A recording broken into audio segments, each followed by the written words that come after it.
So what's the best type of real estate to own? Right here behind me, grocery store, right? So in any economic environment, if you have economic Armageddon and our financial world is shattering, which, you know, things are going to bounce back. So this isn't doom and gloom. I'm just saying whenever there's a recession, whenever there's bad times, people still need to eat. They need to put gas in their car, and they got to have a place to live. So they need to go to the doctor, dentist. Those types of things are going to continue in any economic environment. So if you own those types of assets, generally you are going to have a paying tenant.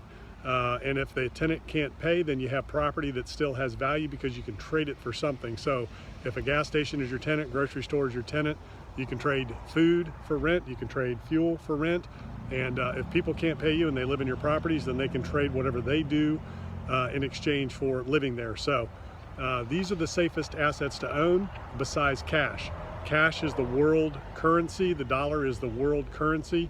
It is the reserve currency of the world. So cash is king, and you want to own the types of properties that will not go away in a recession like we're seeing now. Grocery stores are thriving.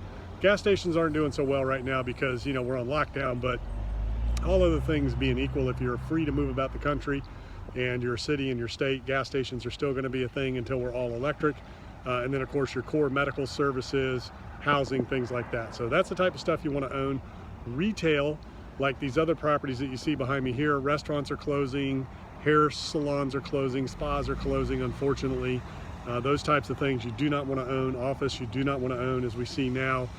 We are in a virtual office world, so that's the kind of stuff that you don't want to own long term, and especially coming out of the other side of this. There will be some deals to scoop up if you've got the staying power for those types of properties, but they are going to be expensive and longer term to release.